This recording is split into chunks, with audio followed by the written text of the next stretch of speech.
What's going on, guys? Seto here, fresh out of the lab with a brand new Harpie combo deck. I've been spending a ton of time playing the current TCG format, testing out all the broken adventurer pile decks like Based and Tenya good stuff, just to see what we can possibly take and adapt for Harpies now that Simorgh is gone.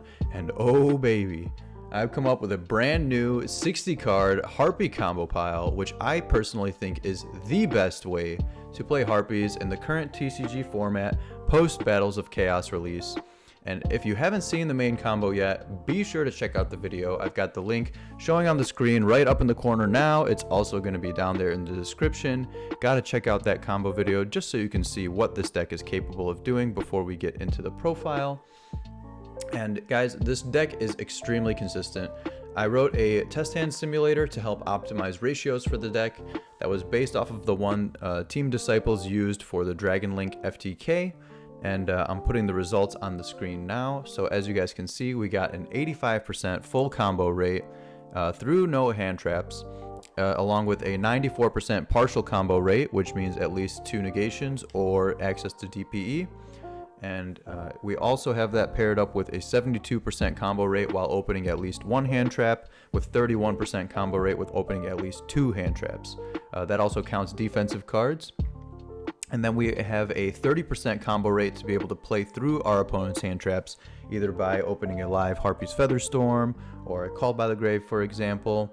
And then we have a 19% rate of popping our own Hysteric Sign to be able to trigger the End Phase Search 3, as well as only a 5.8% brick rate that is opening a combo piece that makes it unable to perform our combo, which is very low, and why I opted to go with the 60 card build, because this brick rate was actually up towards 13-14% when we were playing 40 cards. So the 60 cards was definitely needed. And if you guys are interested in finding out more, I've left a link to the combo simulator down below so that you can run and modify it yourself online. And finally, guys, before we get started, I just wanted to say, if you enjoy the content that I've been putting out, be sure to subscribe. Make sure to hit the bell so you don't miss any future videos. My upload schedule is kind of whenever I feel motivated to share something that I think nobody's seen before. So you definitely hit that bell so that you don't miss anything. Smash that like button, and guys, leave comments down below to let me know your thoughts on what kind of future content you'd like to see me put out next on the channel, kind of like a test hand video where I shuffle up and just draw five hand cards and show how I would play them out. Or if you want to see some more in-depth information on the combo simulator, for example, just let me know. Seeing all of your support really motivates me to help keep sharing new ways to push the Harpie metagame forward. And that's enough rambling. Let's just get into the deck profile. So starting off, we've got our 3 Harpie's Featherstorm. So this is the heart and soul of the deck. Not much needs to be said about this. Just blanket, negate all of your opponent's monster effects. Use it offensively and defensively. Kind of the reason why we use Harpies as the combo engine here in the first place. Next, we got our 1 card starter. We've got the 3 Harpie Perfumer. Oh, whoops, that's not Perfumer. There we go. So 3 Harpie Perfumer. So Perfumer's the 1 card starter where you just open Perfumer and all the other cards in your hands can be hand traps or bricks. It doesn't really matter. You're just going to combo off. And Perfumer's great because, you know, it's just 1 card, 2 bodies, equals free Cyber Slash, equals free Romulus, and bait your opponent's hand traps using the effect. Don't really care if it resolves in this build as much as other builds normally do. But even if they got a hand trap, we just slam that Featherstorm. And then we have the 1 Harpie Channeler paired with the 2 Vanilla Harpie Ladies. So Harpie Channeler is great, but you know, we only want to play 1 copy just to guarantee that whenever we have Channeler, we want that effect to be live. And in 60 cards, it's very hard to guarantee when you get that discard going, so you don't really want to play 3. So instead, we choose to play only 1 with a lot of ways to be able to search it out, such as Hysteric Sign, for example. And then the 2 Vanillas, because Vanilla, obviously, we got access with other cards, like Unexpected Die, as you will see. And yeah, it's just it's the best one in my opinion to play over the Lady one. And then we have the 1 Elegant Egotist to search off the Perfumer to bring it out. You never want to open Egotist by itself, you always want to search it, so that's why we only play the 1 copy. And then the 3 pseudo copies of Egotist, we have the 3 Hysteric Sign. So Sign is amazing, it's an extender when you want it to be, but where our goal is always first and foremost to get it into the grave however we can to be able to trigger that End Phase Search 3. And then finally, rounding out the Harpie package, we've got the 1 Harpie's Feather Duster that you can search off of Hysteric Sign, or you can search even if Featherstorm gets popped. So very, very versatile. It counts towards one of the defensive cards that we're playing, which rounds it out to 15, as you guys will see. And yeah, definitely part of the engine. I would not cut it from the main deck in this kind of build. Then I guess really rounding out the Harpie package, as I mentioned earlier, we have the 3 unexpected dies as we transition into the extenders. So unexpected die is great because it brings the normal Harpie lady out of the deck for free. We can use it before we start any of our other plays, and then immediately if we have Featherstorm, it becomes live and the rest of our plays become safe from hand traps. And to pair with the unexpected die, we have the 3 10-Yi Spirit Adhara. So Adhara is nice because you have to control no effect monsters to be able to special summon out of your hand, so you can fire off die first and then Adhara afterward. It's a tuner extender, which allows you to easily make Needle Fiber, which also goes with the next card that we were playing, Emergency Teleport.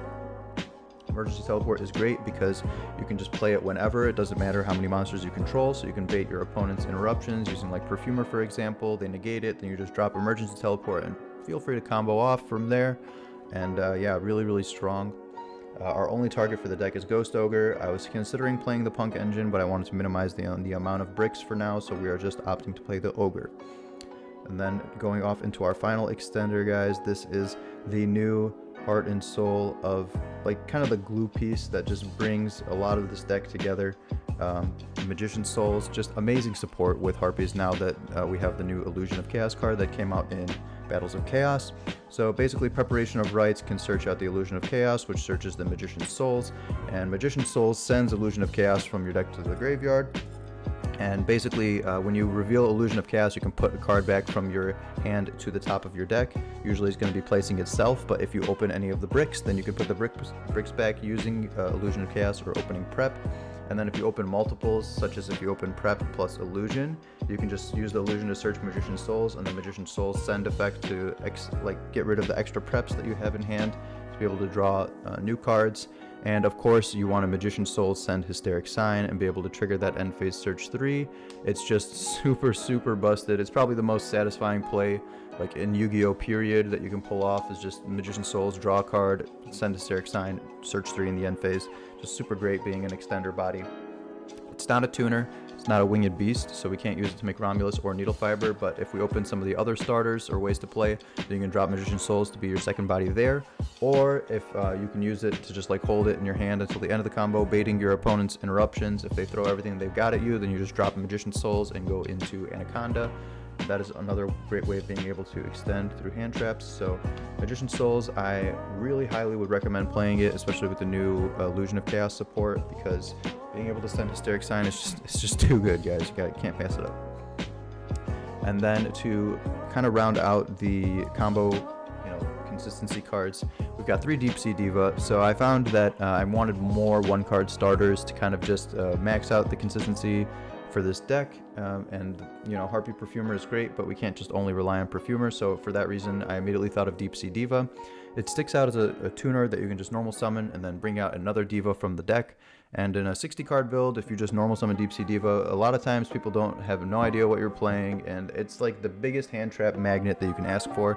Like, Diva is always getting stopped, like no matter what, so you can pretty much guarantee that you're going to pull a hand trap out of your opponent's hand just by normal summoning this, and then you hit them with an extender like an E-Telly or a Magician Souls after that, and then go straight into Needle Fiber, and it's just like super great. Don't have to play any bricks with it, just increases the consistency, so highly would recommend playing Deep Sea Diva.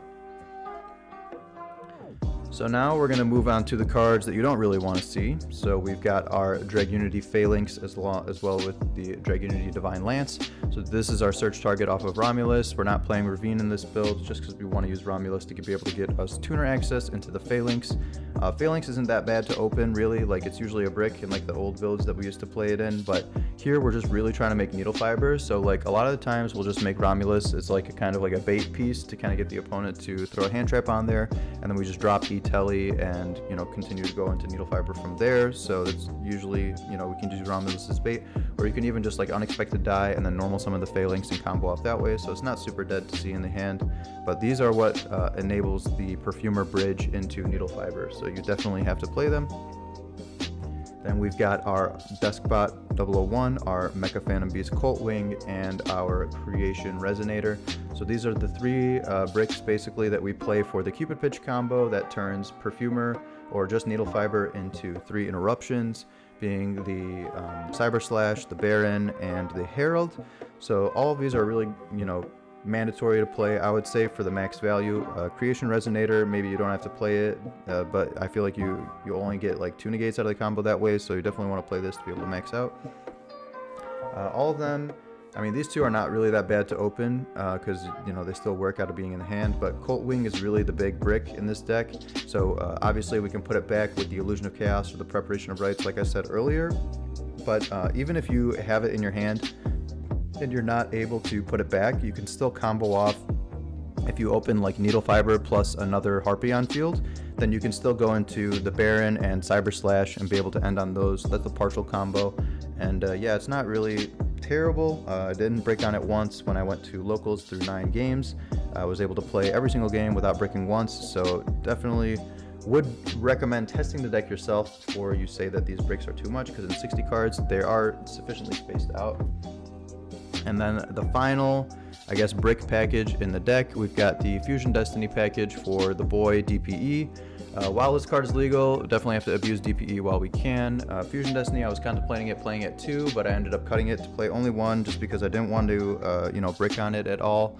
It's good to open in the hand, but if you can just have more gas, like extender pieces, you'd rather have that than just the Fusion Destiny that you just have to play and hope for the best, So for that reason, we're only playing 1, but I could see an argument for playing 2. And yeah, I mean, Celestial, Draw, Super Busted, Dasher, Summoning monsters out of the hand, not really much to explain there.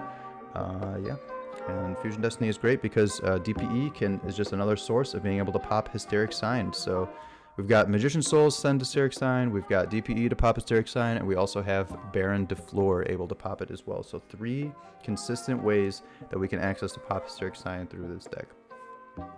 Alright, and now to round off the deck itself, we've got our hand traps. So starting off, we're playing the 3 Ash Blossom and Joyous Spring. So tuner hand traps are really, really key in this deck because you can normal summon them to use to make Needle Fiber in a pinch if you have to. So let's say you open like an Unexpected Die plus Ash Blossom and you got no other playable cards in your hand, you can just normal summon the Ash, make Needle Fiber, and still be able to play that way. So that's why we play a lot of the tuner hand traps. They also bridge really well, so we'll get into it. So we've got the 3 Ghost Ogre. So Ash is the most generic, obviously you just want to play it. Ghost Ogre stops the adventure package, very, very strong card. Also pairs with the emergency teleport, so definitely would recommend playing 3. Then we have 3 copies of the Effect Veiler. So Effect Veiler, I really like it in this format because Fluandereeze is definitely a problem, one of the best anti-meta decks in the current meta game right now, and Effect Veiler hits them effectively, no pun intended there. Yeah, really, really good card. Another tuner hand trap that we can use to make Needle Fiber with. And then going into a little bit of the other, not super staple hand traps in the format right now, we've got our 2 Droll and 1 DD Crow.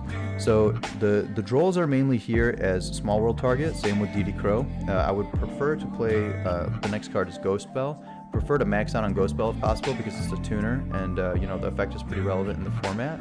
But we're playing Droll and DD Crow because of another card that we're playing in the deck that you guys will see later. If you guys can't already guess, these guys act as bridges to get you into other pieces. So we're also playing, I shouldn't be, they're the next cards in the list. Don't think that you're going to have to wait a long time to figure out why they're here. But we also play the Ghost Bell and Haunted Mansion and the 1 Nibiru the Primal Being. So Ghost Bell, tuner hand trap, and Nibiru, just a one-off copy because as you can probably guess it, guys, we are playing the 2 Crossout Designator and 1 Called by the Grave in the main deck. So Crossout is great for being able to just, get rid of pesky hand traps that your opponent may be playing. So this is our out for Nibiru in the main deck. We have an out for Ghost Bell, which can stop the Deskbot. So that's why another reason why we're playing the 1 Ghost Bell as well. And so Crossout is just like really solid.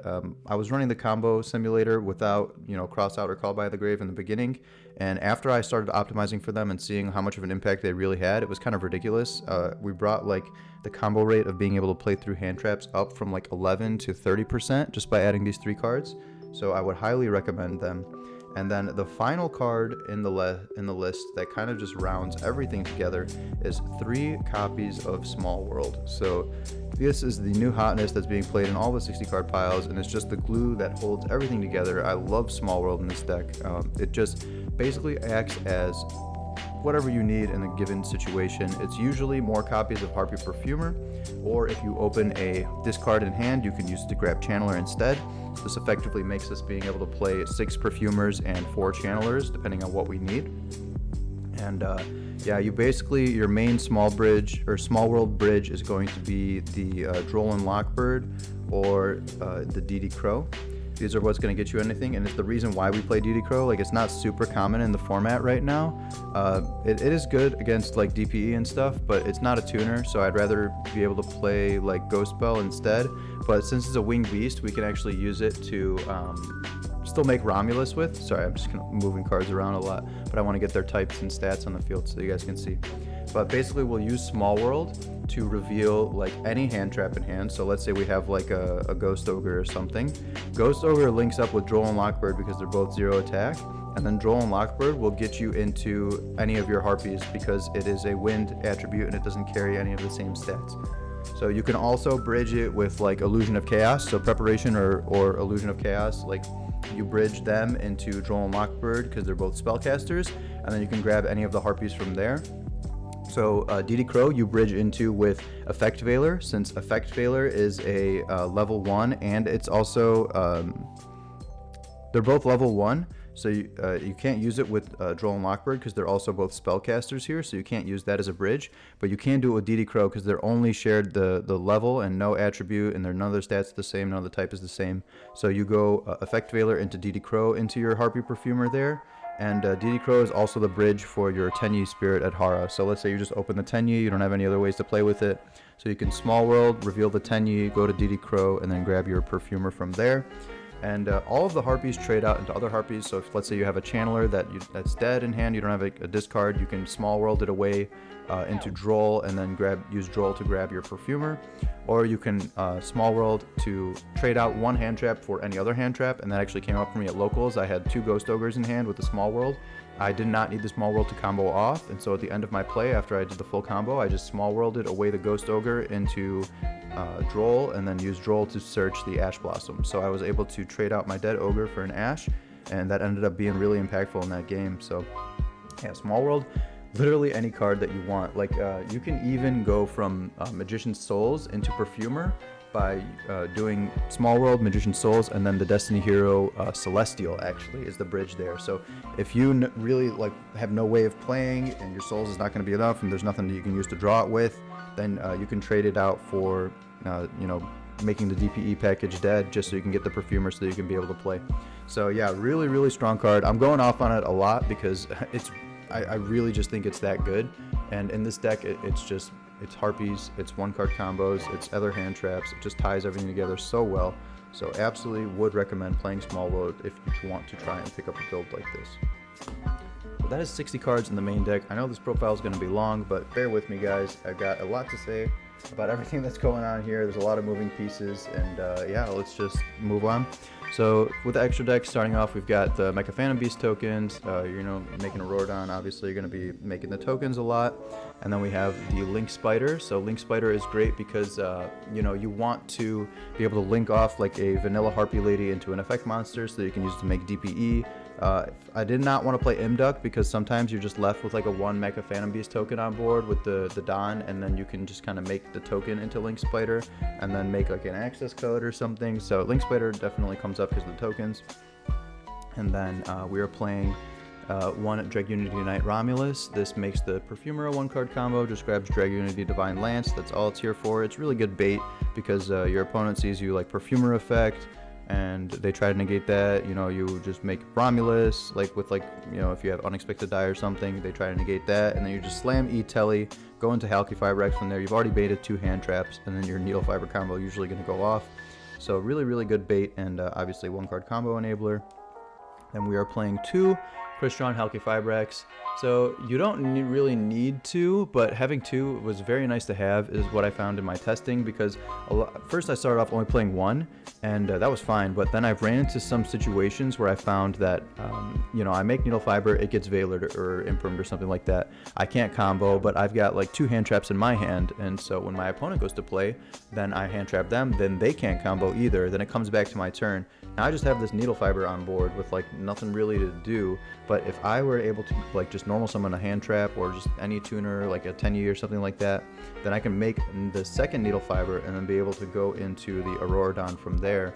And so that's really why it's there, in case the first one gets stopped. We're not really playing any tag out targets for it, like Desert Locust or Shooting Riser or anything like that. Playing two to kind of have the backup play.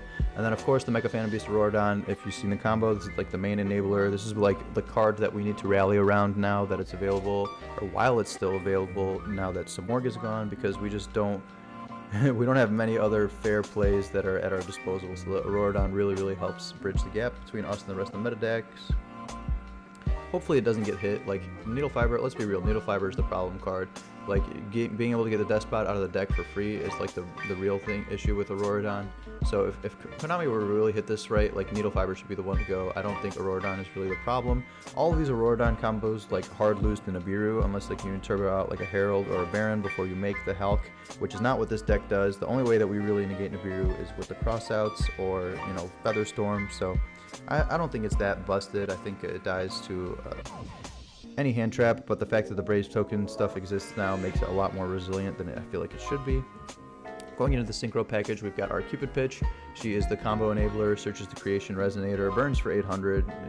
Definitely watch that in time. It can come up, get you some matches that you otherwise shouldn't be able to win. Just a very strong deck. It turns like the Auroradon Despot combo into 3 negates. This card came out in Burst of Destiny, so people have been asking like what this deck needs to be able to be legal in Master Duel. This is one of the cards that's missing, just so you guys are aware. And we have Herald of the Arclight, so one of the best negates. It's a Macrocosmos effect. It basically, stops the opponent from being able to forbidden droplet the board by sending monsters out of their hands, so you can just negate their droplets because they've got Herald up. So you basically force them to commit a monster on the field before being able to use droplets if they want to do it that way, which is not usually optimal. And when you use the negate, it goes to grave, and then you can just search Illusion of Chaos, which is absolutely busted. So it's a negate, and it gets you follow up, which is great.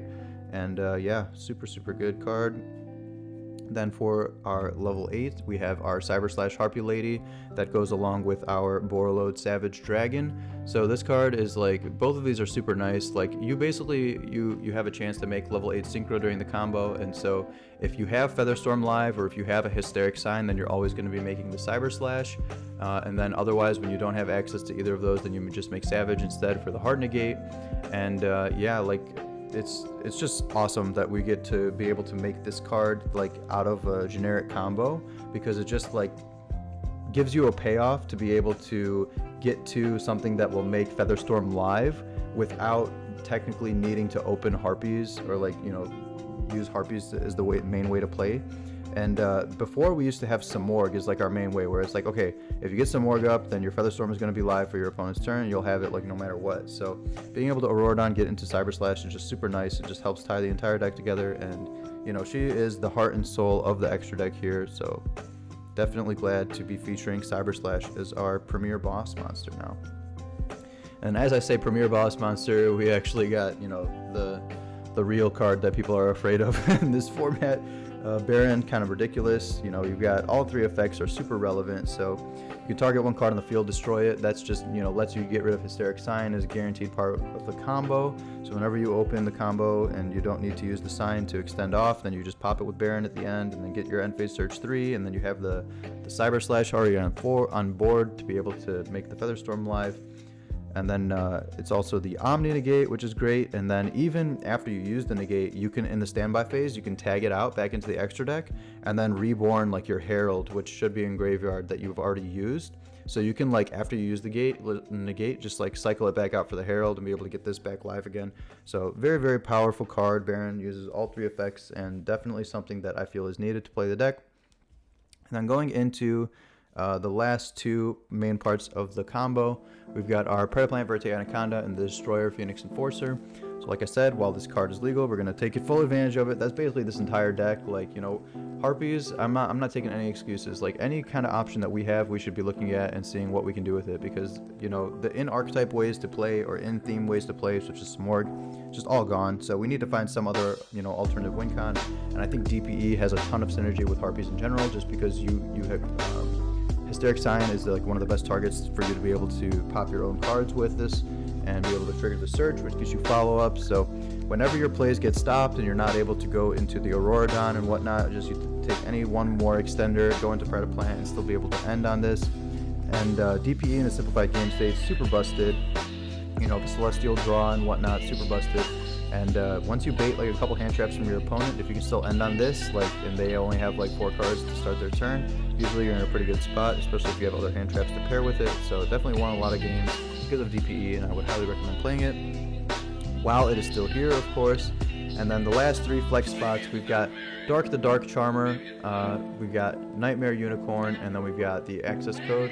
So these are all kind of just generic ways to play through boards, and basically, like, Dark is super busted this format. Like, this might be one of the best cards in the entire game right now, just because you can steal your opponent's like Anaconda from their grave and then use that to make your own DPE, and then you know, or steal the opponent's DPE from their graveyard straight up. So like, once they use the pop effect, if you just like you get Magician Souls on board, then you can go into Dark and steal their DPE, and then suddenly it's not coming back for them every turn anymore.